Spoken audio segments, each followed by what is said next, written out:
Bom, gente, vamos dar sequência à nossa série de vídeo aqui, falando sobre clínica médica. E primeiro eu queria falar um pouco aqui sobre questão de provas, né, e um assunto muito interessante que eu acho que a gente deveria focar na questão que vai ser utilizado no dia a dia. É a questão de anotação de enfermagem. É um tema muito importante, um tema fundamental, que eu acho que acredito que todos nós devemos se aperfeiçoar, treinar, porque é uma exigência, não é da coordenação, igual eu já falei nos outros vídeos, não é uma exigência da direção, é uma exigência do Corém. Tudo que você fizer na ação de enfermagem é obrigatório relatar, anotar, fazer anotação de enfermagem. E a anotação de enfermagem tem as suas regras, tem o seu modelo, que deve ser adotada por a gente. E aprender mesmo o técnico de enfermagem fazer a anotação e o enfermeiro fazer a evolução. Então, nós temos que ficar atento com esse procedimento, que é um procedimento nosso, procedimento que tem que ser bem feito, tem que ser notado. E se você perceber, se você é um procedimento simples, não é um procedimento difícil, porque você vai fazer aquilo que você está vendo, aquilo que você viu no paciente. Se você examinou o paciente, se você chegou no leito, se você frequentou o leito mesmo e fez sua anamnese, seu exame físico, você vai detectar ali as anormalidades, o que tem de diferente naquele paciente, e você vai fazer a sua anotação. Primeiro, você vai notar ali, fazer assim que você chegar no leito, eu já falei várias vezes, assim que você chegar no leito, você assume o plantão, você vai fazer a sua anotação mais ampla, que é o seu início, a primeira vez que você abordou o paciente. Depois você vai fazendo sua anotação de horário, conforme prescrição médica, de 6 em 6 horas, de 4 em 4 horas, conforme você for, de acordo com você for visitando o paciente, você vai evoluindo, colocando horário e assim por diante. Na entrada você coloca a data, depois não precisa colocar a data mais. A data, você vai só colocar os horários que você visitou aquele paciente. Então, é sua abordagem geral, na primeira visita, quando você vai conhecer o paciente vai relatar se dormiu direito, aquela anamnese que você tem que fazer, ver o que o paciente está usando, e você vai anotar tudo que o paciente tiver, as anormalidades do paciente, o paciente está utilizando, se está com sonda, se está com acesso, que gel qual é esse. Então, você tem que fazer uma abordagem geral daquele paciente. Não é uma evolução, não é céfalo-podal igual o enfermeiro faz. Não, você vai fazer uma anotação simples ali do que você está vendo, do que você está vendo, do que o paciente reclamou, e você tem que estar atento. Então, eu vou sempre bater na tecla isso aí, que nós temos que ficar, nós temos que aprender, nós temos que focar na anotação de enfermagem. Por quê? Porque nós temos que focar na anotação de enfermagem e temos que aprender. Porque no seu emprego, não tem esse emprego de enfermagem que você consiga, esse trabalho seu, sempre você vai ter que utilizar a anotação de enfermagem. E não é bicho de sete cabeças. Então, fique atento e vamos dar sequência, né? Na nossa clínica médica e enfermagem. E agora vamos falar da afecções do sistema respiratório. Nós falamos sobre a anatomia do sistema respiratório e a fisiologia, foi o último vídeo que eu passei, e agora a gente nós já conhecemos a fisiologia, a anatomia, e agora vamos ver as afecções básicas do sistema respiratório, do sistema digestório. Então, primeiro aqui nós vamos falar sobre estomatite. Né? Estomatite que é uma inflamação da mucosa oral, podendo ocorrer ulcerações vulgarmente chamadas de afta. Então, você vê aqui no lábio dessa pessoa aqui, onde tem essas bolinhas, ela causa essas aftas na boca e é conhecida como estomatite. As causas e fatores são distúrbios emocionais, deficiência nutricional, perturbação digestiva, excesso de acidez na cavidade oral, como assim, a acidez do pH da boca, se aumentar, provoca, é uma infecção, é uma inflamação muitas vezes causada por vírus e pode ser recolhida e com o tempo voltar. Né? Então, também pode ser causada pelo abuso de fumo e do álcool, falta de higiene também oral, pode ser causada infecções do tipo a candidíase, que é causada por um vírus também, principalmente em crianças. É uma doença que ela pode recolher, como eu falei, e depois ela pode retornar de novo.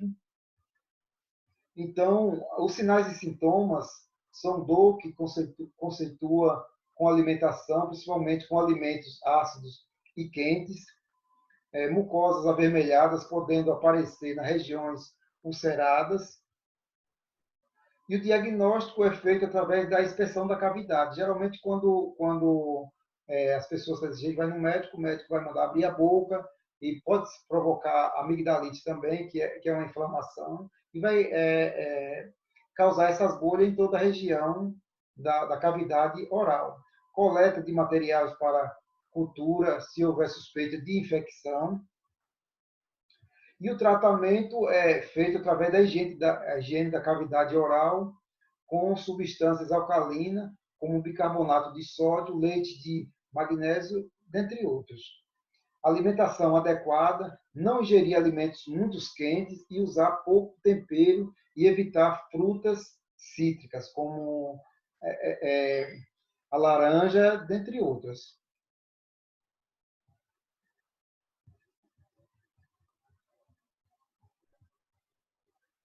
Então, aqui agora a gente vai falar sobre esofagite de refluxo. Essa doença é uma doença que atinge também muitas pessoas. Nós conhecemos a anatomia do estômago, né? Então foi muito importante a gente conhecer a anatomia. Por quê? Porque aqui a gente vai ver aonde essa doença ela atinge, né? Que ela atinge a principal válvula do esôfago, que divide o esôfago do estômago, que é a válvula cárdia, a divisão que tem no esôfago para o estômago.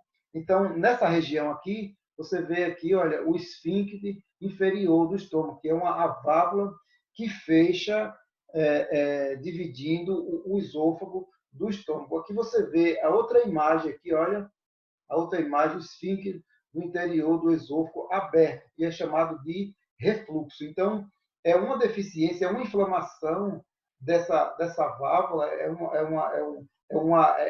um problema que causa nessa válvula que o alimento, o bolo alimentar, o quimo que tem no estômago, ele acaba tornando refluxo, ou não retornando para o esôfago. O esôfago ele não tem aquela mucosa preparada para receber esse suco gástrico, que é provocado pela pepsina, que é uma enzima totalmente ácida no estômago. O estômago ele é preparado, ele tem um revestimento na mucosa estomacal que é preparado para receber essa enzima que fica inativa em forma de pepsinogênio, que é a pepsina. Então, quando essa válvula cárdia, ela pega ali uma inflamação, tem algum problema que ela não consegue segurar esse quimo dentro do estômago que provoca esse refluxo, que é o retorno desse quimo para o esôfago, causando essa inflamação aqui no esôfago, provoca aquela acidez e muitas vezes quando você está se alimenta muito ou então você se deita com o estômago muito cheio, acontece esse tipo de refluxo, que é esse alimento, esse quimo, essa pasta ácida para o estômago, provocando essa acidez por causa dessa válvula chamada a válvula cárdiaca. Então, vamos ver aqui o conceito da esofagite, que é chamado de refluxo. Deixa eu ver aqui o conceito. É uma inflamação da parte final do esôfago que sofre a ação do refluxo no conteúdo gástrico. As causas, como eu acabei de falar, são hérnia de hiato no esôfago. Pode provocar uma hérnia, que é chamada hérnia de hiato, onde o esôfago ele fica mais curto, provocando o puxamento do estômago mais para cima, e aí é quando provoca uma elasticidade, uma deficiência nessa válvula. O outro problema é o músculo fraco dessa válvula que divide o esôfago do estômago, que provoca esse refluxo. E nós temos os sinais e sintomas aqui, que são a pirose e a regurgitação, que é subir esse suco gástrico, esse quimo, essa pasta líquida para o esôfago, provocando aquela queimação. Imagine só esse suco gástrico. Quando você vomita, quando você tem algum retorno, que você vê quanto esse suco, esse suco gástrico, ele é ácido, ele amarga. Imagine só a pessoa que tem esse problema, que toda vez que você provoca o refluxo, esse suco gástrico, esse líquido, ele vai para o estômago, provocando aquela acidez no estômago. O diagnóstico é feito através da endoscopia e raio-x. O tratamento é a utilização de antiácidos, alimentação em pequenas quantidades, não deitar após as refeições, isso daí é uma recomendação que nós temos que dar aos nossos pacientes, que provoca contribui para o refluxo. Tratar a obesidade, se for o caso, intervenção cirúrgica, se for o caso também, né? E aí nós temos aqui a gastrite, que é diferente do refluxo. E depois nós vamos falar sobre a úlcera, que são todos problemas causados no estômago. A gastrite é a inflamação ou aguda ou crônica da mucosa gástrica. Como eu sempre falei, tudo que termina em it na área da saúde é uma inflamação. Então, sempre a gente está se debatendo com essas partes chamadas it, essas frases chamadas it. Gastrite, gastro do estômago, e it é a inflamação. Então, é uma inflamação aguda ou crônica da mucosa gástrica. As causas são causada por acho que muitas vezes você já pode ter ouvido falar, uma bactéria chamada H. pylori, é uma bactéria que sempre é alojada no estômago, que pode provocar essa gastrite. A causa exata também é mais outras causas que é desconhecidas, distúrbios emocionais, né? Erros alimentares, alimentos muito quentes, excesso de condimentos, mal mastigados, jejum prolongado, pode também provocar a gastrite. O estômago, ele tem aquela enzima chamada a pepsina, que ela é inativa em forma de pepsinogênio. Qualquer bala ou chiclete que você masca, que entra a saliva no estômago, tem a reação de ativar a pepsina. E se o estômago ele estiver vazio, ele vai acabar formando uma inflamação ali na mucosa estomacal, que ela sempre tem que estar ali, ela tem que sempre estar coberta com algum alimento, com algum o quimo, para que as paredes do estômago ele não esteja desprotegido. Então, qualquer ação que desative a pepsina, o pepsinogênio, vai ter o risco de provocar a inflamação no estômago. Medicamentos derivados do AS, corticoide e outros, abuso de álcool e fumo, refrigerante, gasoso, principalmente o que contém cola. Então, os refrigerantes são substâncias ácidas. Quanto mais ácidas, você vai ativar, vai provocar a inflamação, a reação, você vai aumentar se os refrigerantes eles já são ácidos. E aí a pepsina já é totalmente ácida também, que é um pH de 1,5 a 2. O que vai acontecer? Vai aumentar essa acidez, provocando provocando a inflamação do estômago. Aqui nós temos uma imagem do estômago. Olha, você vê aqui como é enrugado, né? Essas vilosidades aqui do estômago. Os sinais e sintomas são desconforto abdominal, dor de cabeça, que é a cefaleia, náusea e vômito, anorexia, pirose, diarreia e cólica, eructações e halitose. Então, você vê aqui que a eructação, você vai sentir aquele vapor de queimação no estômago, provocando o arroto. E a halitose vai lhe provocar mau hálito também, que é a halitose. Ainda falando sobre a gastrite, o diagnóstico é feito através de endoscopia, prova de acidez gástrica, você coleta o ácido gástrico do estômago, biópsia também, com pesquisa da H. pylori, para ver o tipo de bactéria que está causando essa inflamação. O tratamento é feito através de dieta zero da primeira fase, repouso físico e mental, dieta branda, pobre em ácidos e condimentos, evitar alimentos muito quentes. Os alimentos quentes também podem provocar essa gastrite, essa inflamação. Orientar quanto à mastigação, servir pequenas quantidades de alimentos várias vezes ao dia, menos os alimentos muito quentes.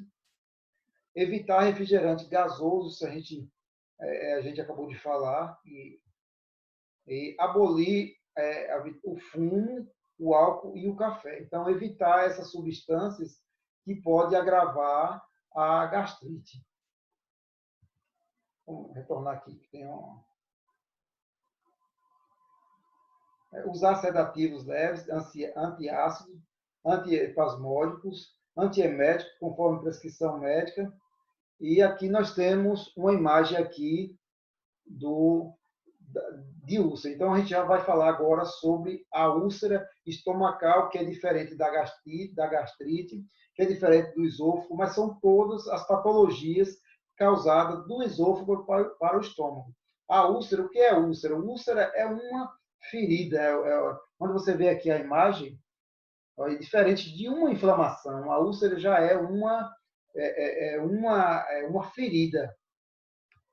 Então, a úlcera estomacal, úlcera péptica, é uma lesão ulcerada que pode ocorrer na mucosa do esôfago, estômago ou do duodeno, devido à secreção ácida do estômago. Aqui onde está bem claro a forma que provoca essa úlcera, né? Que o estômago, como eu acabei de falar, ele produz, ele tem o pepsinogênio, a pepsina que está inativada em forma de de pepsinogênio. Então, essa enzima ela é muito ácida no estômago, que ela pode provocar a úlcera no estômago. O estômago está vazio, essa pepsina, essa enzima ativar, ela pode provocar também através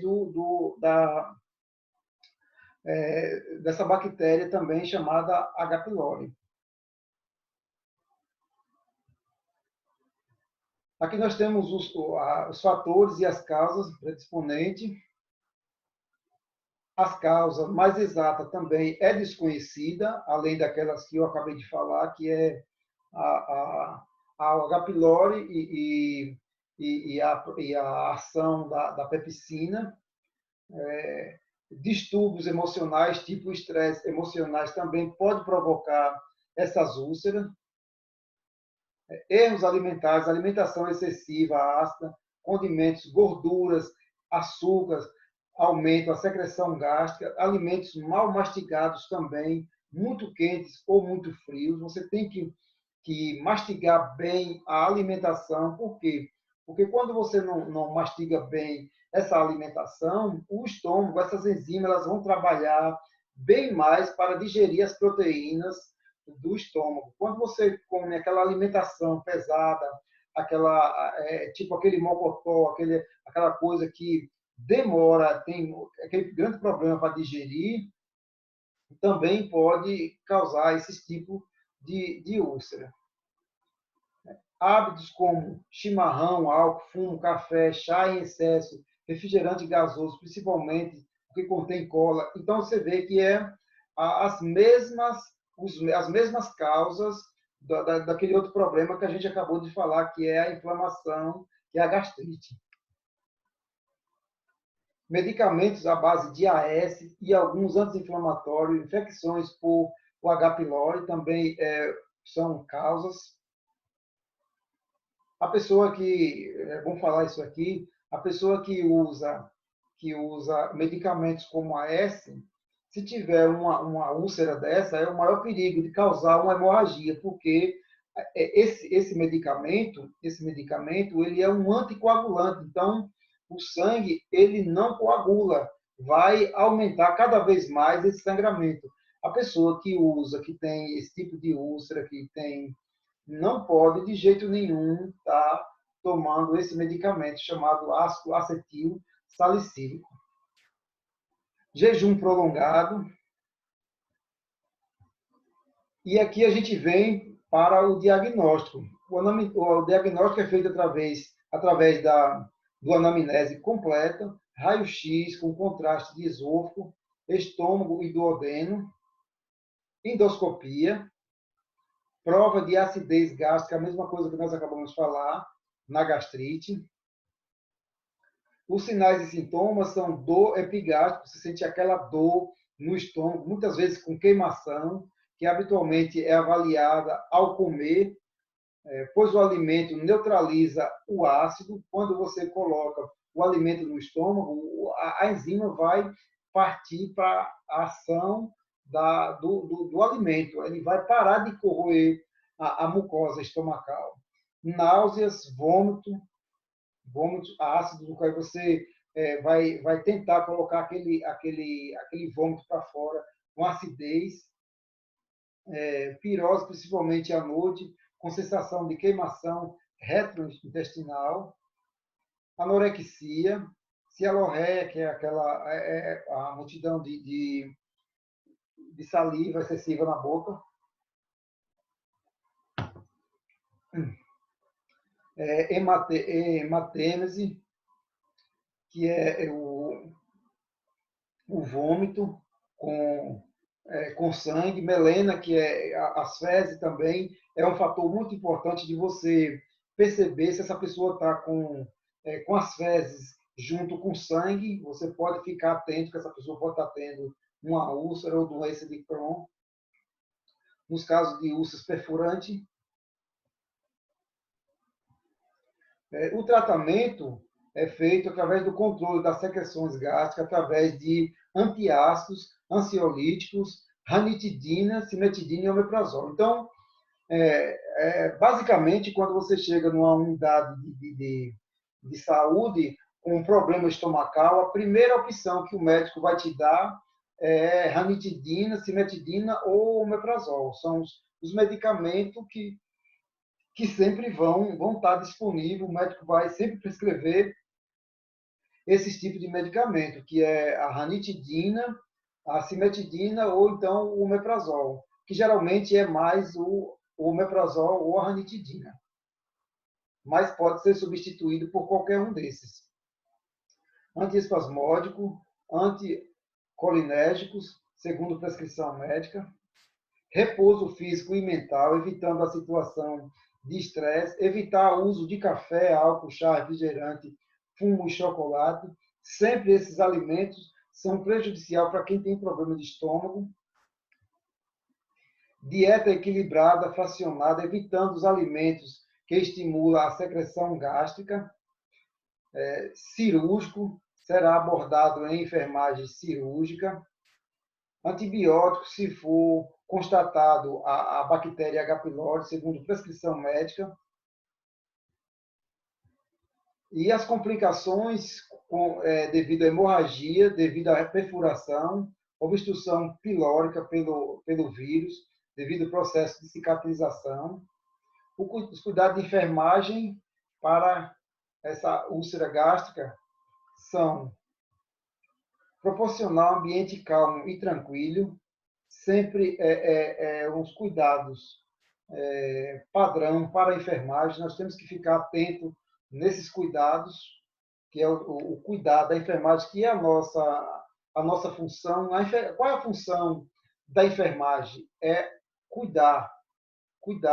Então, é essa a nossa função, cuidar do paciente, ver os cuidados de enfermagem para todo esse tipo de problemas, úlcera, gastrite, esofagite. Nós temos que conhecer também a fisiopatologia dessas doenças, conhecer os medicamentos, que geralmente, basicamente, os problemas estomacais sempre vão ser administrados como omeprazol, como ranitidina e a cimetidina. São os medicamentos que nós temos também que ter o conhecimento. Quando você olhar uma prescrição médica, você vai olhar a prescrição, você vai ver qual foi o primeiro diagnóstico desse paciente. O que esse paciente está sentindo? Será que o médico ele fez uma prescrição certa? Será que esse remédio, ele suspeitou de quê?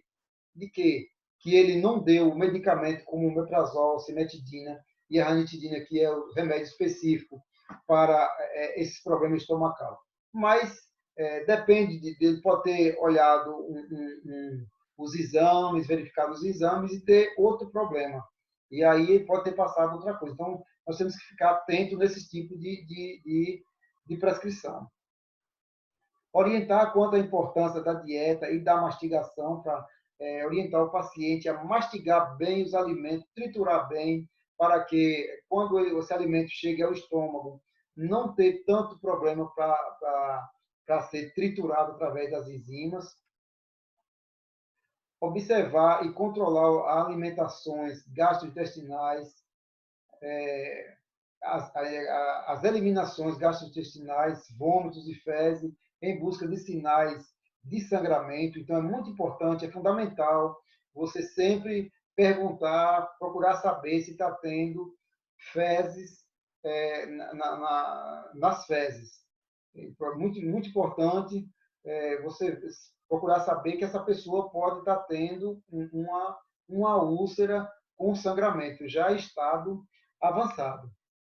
Observar características de dor, localização, intensidade, se alivia ou não com antiácidos, verificar sinais vitais para constatar sinais de hipotensão, se a pressão começar a ficar baixa. Então, são as características, são uma anamnese, um exame físico que nós temos que ter. Perguntar onde é essa dor, porque a úlcera, a gastrite, a esofagite, essas doenças do estômago, nós temos que ficar muito atento, porque pode confundir com a angina que nós já falamos atrás. Então, você imagine só você confundir uma úlcera uma úlcera péptica com uma angina.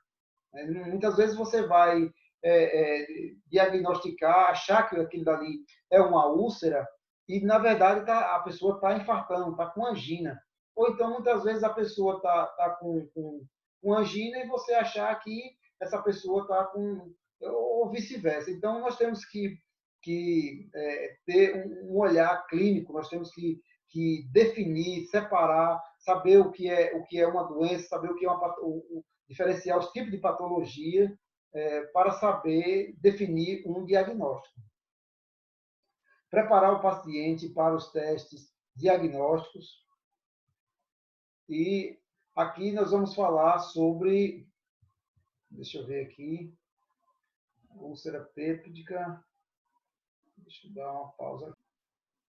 Bom, agora vamos falar sobre apendicite. Né? Apendicite também é uma doença do sistema digestório que atinge o final, o início ali do intestino grosso. A gente sabemos que nós acabamos de estudar a anatomia e fisiologia do intestino grosso, que é onde é dividido em colo ascendente, transverso, descendente, sigmoide e reto. Também tem ali a divisão entre o ilho o ilho e o intestino grosso, onde tem aquela válvula iliocecal, que ao lado daquela válvula nós temos uma parte ali do intestino grosso que é conhecido como apêndice. Essa apêndice ela pode causar uma inflamação que é também muito conhecida como apendicite. Então vamos falar um pouco sobre essa afecção, essa doença que é chamada de apendicite. Apêndice é um componente do órgão, né? E a ite é a inflamação, como a gente vem batendo sempre nessa tecla. Aqui a gente vê um intestino grosso, tem um colo ascendente, transverso, o descendente, aqui a gente vê essa curva aqui, que é o sigmoide, e aqui nós temos o reto. Aqui nós temos essa válvulazinha aqui, na verdade, não é uma válvula, é uma parte ali do intestino grosso, onde acumula ali resto de fezes, de alimentos não aproveitáveis mais e vai provocando uma inflamação. Tem muitas teorias que falam que essa região foi muito estudada e muitas das teorias não conseguem provar qual é a função dessa região chamada de apêndice. Então, é uma região que, se você fizer uma cirurgia, se você tirar uma parte do intestino grosso, que se você fizer uma cirurgia e retirar, você vai ter uma vida normalmente, sem nenhum problema nenhum. Então, é uma região que não faz tanta diferença se você ter ou não no seu organismo. Então, o conceito da apendicite é uma inflamação aguda do apêndice. As causas, oclusão por fezes endurecidas, então é o resto de fezes, aqueles restos que não é absorvido no seu organismo para a formação de glicose, de nutrientes para o seu organismo, expelida no intestino grosso, e esses restantes que, nessa divisão aqui, ele pode descer aqui e causar uma inflamação, um tumor, um parasita ou um corpo estranho. Esvaziamento ineficiente de alimentos causado por infecção. Os sintomas são dor abdominal severa. Muitas vezes, quando chega no hospital, você tem que ver, você tem que entender da anatomia para você entender de qual lado está essa apêndice, para você saber fazer um exame físico, porque aí você vai o paciente vai dizer, eu posso estar com apendicite, mas está de que lado? A dor é de que lado?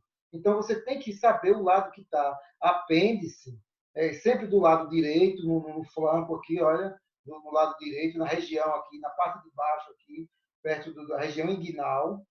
Então, é uma parte que você vai fazer um exame físico com as suas próprias mãos para saber se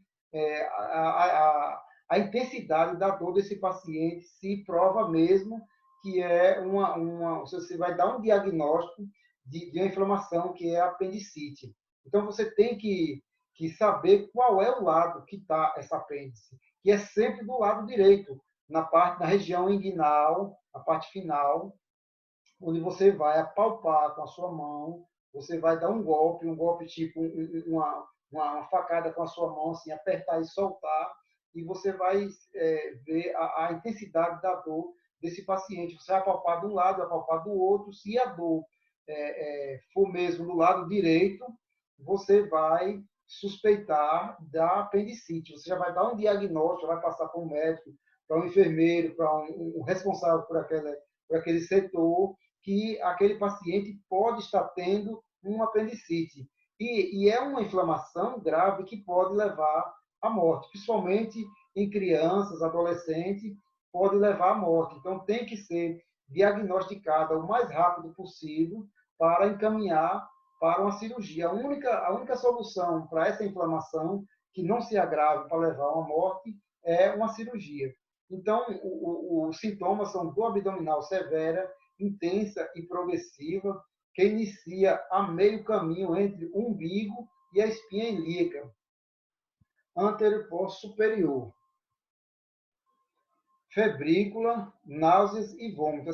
A dor é muito grande, é a dor de apendicite. Anorexia, a pessoa também não consegue se alimentar, vai estar perdendo peso. As complicações são, a principal complicação é a perfuração, que irá resultar em peritonite ou em um abscesso. Peritonite é uma inflamação da camada externa, a camada que reveste o abdômen, que é o peritônio. Então, é uma inflamação. O tratamento é cirúrgico, é a retirada dessa apêndice, né, que é feita uma apendicectomia.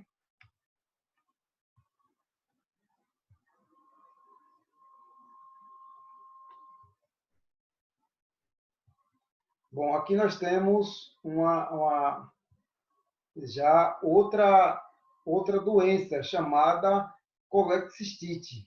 Colecistite, que é outra inflamação do colo. E você vê aqui que todas essas inflamações, todas essas afecções, ela termina com it. It é sempre a inflamação. O conceito de colecistite é inflamação das vesículas e vias biliares.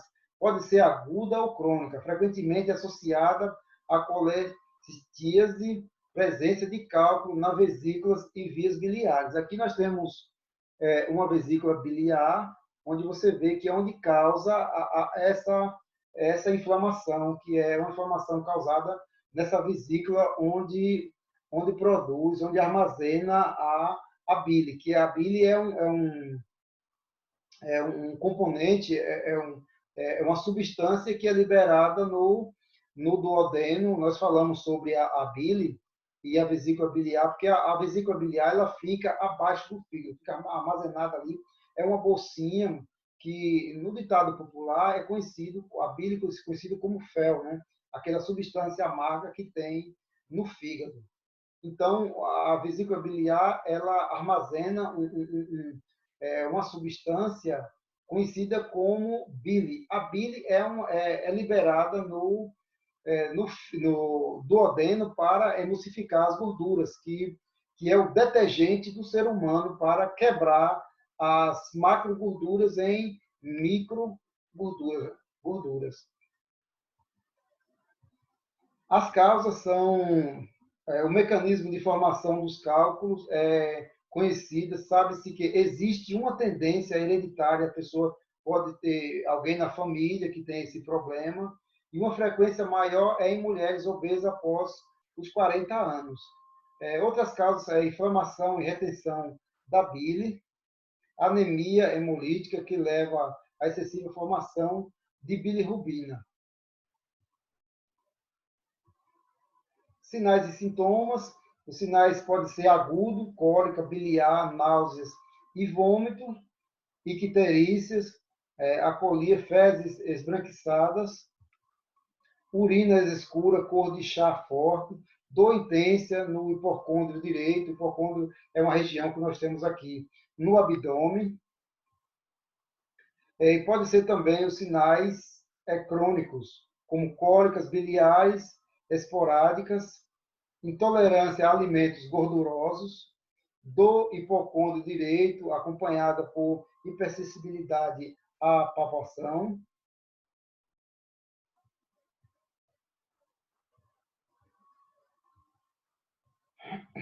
Vamos aqui, a gente vê que é um sistema que tem muitas afecções, o sistema digestório.